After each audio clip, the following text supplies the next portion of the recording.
ముందుగా అంతర్జాతీయ తప్పిపోయిన పిల్లల దినోత్సవం గురించి చెప్పుకుందాం. అంతర్జాతీయ తప్పిపోయిన పిల్లల దినోత్సవం ప్రతి సంవత్సరం మే 25న ప్రపంచవ్యాప్తంగా నిర్వహించబడుతుంది. తప్పిపోయిన పిల్లలు, అపహరణకు గురైన పిల్లల గురించి ప్రజల్లో అవగాహన పెంచడం కోసం ఈ దినోత్సవం జరుపుకుంటారు. 2001 నుండి 6 ఖండాల్లోని 20కి పైగా దేశాల్లో ఈ దినోత్సవాన్ని ఘనంగా నిర్వహిస్తున్నారు. 1979 మే 25న న్యూయార్క్లో పాఠశాలకు వెళ్తున్న 6 ఏళ్ల పిల్లవాడిపై ఎటాన్ పార్ట్స్ అదృశ్యమయ్యాడు. ఎప్పటికీ ఛేదించలేని మిస్టరీగా ఆ కేసు మిగిలిపోయింది.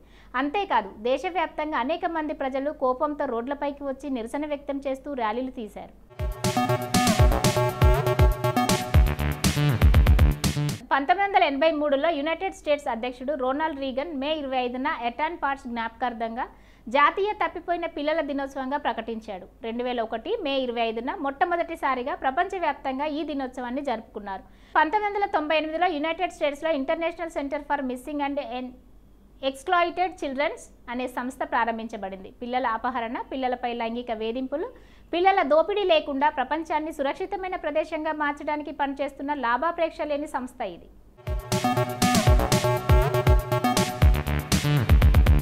Albania, Argentina, Australia, Belarus, Belgium, Brazil, Canada, Chile, Costa Rica, Ecuador, Germany, Greece, Guatemala, Ireland, Italy, Jamaica, Lithuania, Mexico, Netherlands, Poland, Portugal, Russia, Serbia, దక్షిణ Korea, Spain, Taiwan, United Kingdom, United States వంటి 29 దేశాలు ఈ ICMEC పరిధిలో పనిచేస్తున్నాయి. ప్రపంచవ్యాప్తంగా పిల్లల అపహరణ సమస్యను గుర్తించడానికి, పిల్లలను సంరక్షణకు తీసుకోవాల్సిన కొన్ని చర్యల గురించి తల్లిదండ్రులకు తగు సూచనలు, సలహాలు ఇచ్చేలా ICMEC వివిధ కార్యక్రమాలు నిర్వహిస్తోంది.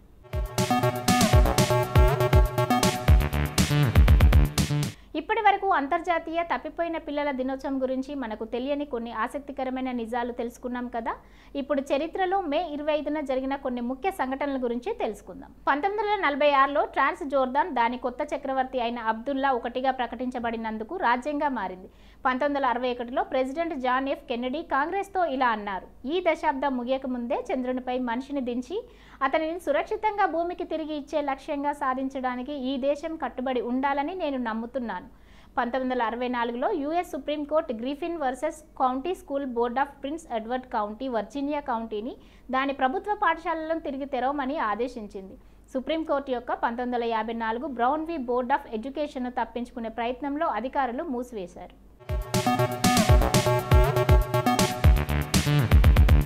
1968లో సెయింట్ లూయిస్లోని గేట్వే ఆర్చ్ను vice president Hubert Humphrey, interior secretary Stewart Udall అంకితం చేశారు. 1977లో మొదటి స్టార్ వార్స్ చిత్రం 20వ సెంచరీ ఫ్యాక్స్ విడుదల చేసింది. 1979లో చికాగోలోని ఓ ఎయిర్ విమానం నుండి టేకాఫ్ అయిన వెంటనే అమెరికన్ ఎయిర్లైన్స్ DC-10 క్రాష్ కావడంతో 273 మంది మరణించారు. 2008లో నాసా యొక్క ఫీనిక్స్ మార్స్ ల్యాండర్ నీటి ఆధారాల కోసం వెతకడానికి రెడ్ ప్లానెట్ పైకి వచ్చింది. అంతరిక్ష నౌక దాని ల్యాండింగ్ సైట్ వద్ద నీటి మంచు ఉనికిని నిర్ధారించింది. 2012లో ప్రైవేట్ కంపెనీ స్పేస్ ఎక్స్ దాని డ్రాగన్ క్యాప్సూల్స్ అంతర్జాతీయ అంతరిక్ష కేంద్రంతో డాక్ చేయడంతో చరిత్ర సృష్టించింది. సిరియాలో సెంట్రల్ హోమ్స్ ప్రావిన్స్లోని గ్రామాల సమూహంలో ఒక రోజులో 100 మందికి పైగా మరణించారు. UN పరిశోధకులు కనీసం కొన్ని హత్యలకు ప్రభుత్వ అనుకూల ముష్కర్లను నిషేధించారు. అయితే సిరియన్ పాలన బాధ్యతను నిరాకరించింది, మరణాలకు తిరుగుబాటుదారులను నిందించింది. 2016లో నటుడు జానీ డెప్ భార్య అంబర్ హర్డ్ లాస్ ఏంజల్స్లో విడాకుల కోసం దాఖలు చేసింది. వివాహం అయిన 15 నెలల తర్వాత సరిదిద్దలేని విభేదాలను పేర్కొంది.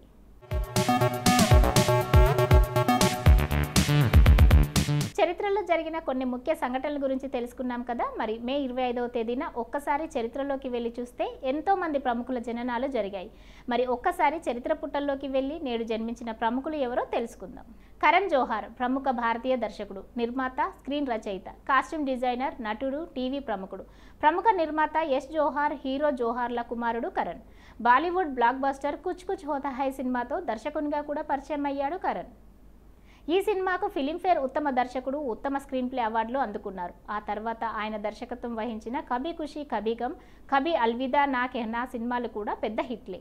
తీవ్రవాదానికి వ్యతిరేకంగా ఆయన తీసిన మై నేమ్ ఈజ్ ఖాన్ సినిమాతో 2వ ఫిలింఫేర్ ఉత్తమ దర్శకుని అవార్డు అందుకున్నారు. కరణ్ బాలీవుడ్ ప్రముఖ నిర్మాత యష్ జోహార్, హీరో జోహార్లకు ముంబైలో 1972 మే 25న జన్మించారు.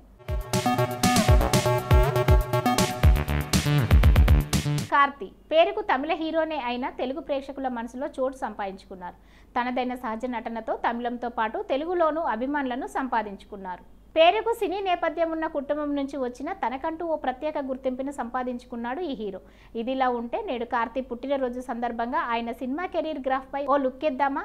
మణిరత్నం దగ్గర అసిస్టెంట్ డైరెక్టర్గా కెరీర్ మొదలుపెట్టిన కార్తీ సోదరుడు సూర్య హీరోగా నటించిన ఆయుధ ఎగుతూ సినిమాతో వెండితెరపై తొలిసారి కనిపించారు. ఇక తొలిసారి హీరోగా 2007లో వచ్చిన పరుత్తి వీరన్ చిత్రంలో నటించిన కార్తీ హీరోగా మంచి పేరు సంపాదించుకున్నారు. రెండో చిత్రం యుగానికొక్కల్లో వైవిధ్యమైన పాత్రలు నటించి అలరించారు. ఈ సినిమా ద్వారానే కార్తీ తెలుగు ప్రేక్షకులకు చేరువయ్యారు. ఇక ఆవారాతో మరోసారి మెస్మరైజ్ చేశారు. కార్తీ ఇలాంటి పుట్టినరోజు వేడుకలు మరెన్నో జరుపుకోవాలని, మంచి విజయాలను సొంతం చేసుకోవాలని కోరుకుంటూ మనము పుట్టినరోజు శుభాకాంక్షలు చెప్పేద్దాం. కునాల్ ఖేము భారతదేశానికి చెందిన సినిమా నటుడు. ఆయన 1993లో సర్ సినిమాలో బాలనటుడిగా అరంగేట్రం చేసి 1996లో రాజా హిందుస్థానీ సినిమాలో బాలనటుడిగా నటించాడు. కునాల్ ఖేము 2005లో కలియుగ్ సినిమా ద్వారా హీరోగా పరిచయమై Dhol, 99, Golmaal 3, Go Goa Gone, Golmaal Again, Kalank, Malang, Lootcase సినిమాలో ప్రధాన పాత్రలో నటించాడు. కునాల్ రవి ఖేమ్ 1983 మే 25న శ్రీనగర్, జమ్మూ కాశ్మీర్లో జన్మించారు. అంగీరా ధర్ భారతదేశానికి చెందిన సినిమా, టెలివిజన్ నటి. ఆమె Bang Baaja Baaraat web series Love for Square Foot సినిమాలో నటించి మంచి గుర్తింపును అందుకుంది. అంగీరా ధర్ ఏప్రిల్ 30, 2021న లవ్ ఫర్ స్క్వేర్ ఫుట్ దర్శకుడు ఆనంద్ తివారీని వివాహం చేసుకుంది. అంగీరా ధర్ 1988 మే 25న జన్మించారు. ఛానల్ వీతో టీవీ ప్రొడక్షన్లో ధర్ తన కెరీర్ని ప్రారంభించాడు. అయితే అసిస్టెంట్ ఫిల్మ్ డైరెక్టర్గా కెమెరా వెనుక కూడా పనిచేసింది. ఆమె ఛానల్ వీలో ఉన్న సమయంలో ఆమె బిందాజ్లో బేగ్ బారో స్టీల్ షోను నిర్వహించింది. ధర్ 2013లో అరుణోదయ్ సింగ్ సరసన ఏక్ బురా ఆద్మీతో బాలీవుడ్లోకి అడుగుపెట్టింది.